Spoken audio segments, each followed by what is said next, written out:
Hey, my name's Tyler. I feel like more than... If there's one thing I know for sure, it's that I know nothing. Hey, my name's Tyler. I feel like most people leave high school feeling like they really aren't prepared for the world and they haven't learned all the things they really should. So I put together a list of 5 different things that I really wish I had learned in high school. The first thing is going to be practical skills and knowledge. I feel like this is the most common thing. If you were to ask people what they wish they learned, it's going to be things like, how do I buy a house, right? How do I pay my taxes? What do I look for in insurance? Things like that. I think practical skills are overlooked in high school because maybe they're boring or people think that high schoolers wouldn't pay attention, but I feel as though any other high schooler would say, yes, please show me how to actually do life. Another thing that I'd like to touch on is, what's your credit? How does that work? What does it mean to go into debt? What's good debt versus bad debt, right? What is investing? How do you invest in? What are stocks, ETFs? What's cryptocurrency? Things like that. The last piece of that is gonna be like life skills 101, changing a tire, cashing a check, or even how to follow a recipe. The second thing that I wish I learned is that success has different faces. If you read the book, The Cash Flow Quadrant by Robert Kiyosaki, he talks about ESBI, the employee, self-employed, business owner, and investor. Just that there are so many different faces. You could be a ski instructor, Sally the ski instructor, who makes $36,000 a year living within her means, and she's so happy. Or you could be a multi-billion-dollar business owner and you own 82 McDonald's or whatever it is.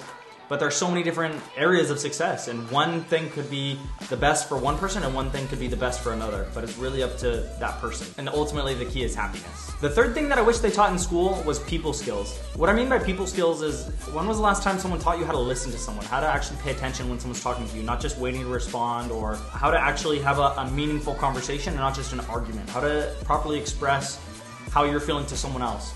I think an easy example for this is, there's a book that most people read in high school called To Kill a Mockingbird, and that book is meant to be... When I recorded this video, I actually didn't, I'll be honest, I didn't really realize what To Kill a Mockingbird was about, and so I actually looked it up and I read about it a little bit more. The point is still just as valid, okay? The book's about showing that everyone deserves some dignity, everyone deserves respect, regardless of their age, their race, things like that, okay? But this kind of just goes to show, the point is like, come on, like, why do I have to guess what the theme of the book is? But could you imagine if people just read How to Win Friends and Influence People? If you haven't read that book, I highly recommend you check it out. I can link it below. But it's just a totally different ballgame, where To Kill a Mockingbird is kind of having you guess and try to figure it out and what's going on. But How to Win Friends and Influence People has been one of the key books for how to talk to people and how to deal with people and how to be around other people in a way that's mutually beneficial.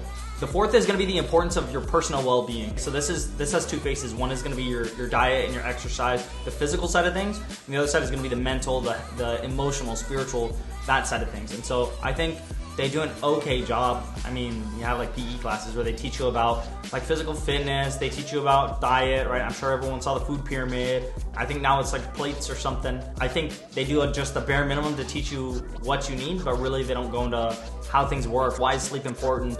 How do you optimize your diet? Because everyone's different, right? Some people might like keto or vegan or vegetarian, or there's so many different diets. What works for you and what's best for you, and trying to figure that out and cultivate a great diet and exercise routine and sleep routine that works for you. On the other side of that, there's also the emotional side of things, right? When I talked about communicating how you feel with someone, that's an emotional thing, right? It's not the same to say, I'm so mad, as, no, I'm frustrated, I'm not being listened to. Or, I'm so sad. But really, you're not sad, you're disappointed. You're disappointed because maybe you don't feel prioritized. So really diving into your feelings and understanding what they really are, and not just the surface level emotions, but the deeper root emotions, how to communicate those, I think is a very important piece. The last thing is gonna be kind of on the topic of personal development. I think being able to operate at a higher level is something that isn't taught enough. I think too many people are taught that certain people have talent and they're just so much better, and wow, they're so lucky they have gifts. And I don't think that's true. I think people have maybe innate talent, like a little bit, but for the most part, people put in a lot of effort and work really hard to get good at things. And so I think being taught, how can I sleep a little bit less, or sleep at better times, or get better sleep so that way I can have more productive hours of the day. And in those hours of the day, how can I make sure that I'm not burning out if I'm working really hard? Or maybe how can I prioritize my day in different ways so that way I can be more efficient and effective and still feel like I have time in the afternoon. A side piece of that is learning about constructive failure, right? How you're failing forward, you're learning and you're growing through failures, because failure is what lets you, it's what lets you grow, right? If you just get everything right the first time, then You don't know what you did right or what you did wrong to achieve that success or that failure. So I think a big piece of personal development as a whole is something that should be taught in public schools. Those have been the 5 things that I really wish I had learned in high school, and I felt I would have been more prepared for life. If you disagree, if you think there was something that you did learn in high school or you wish you had learned in high school too, go ahead and let me know. Thank you so much for watching.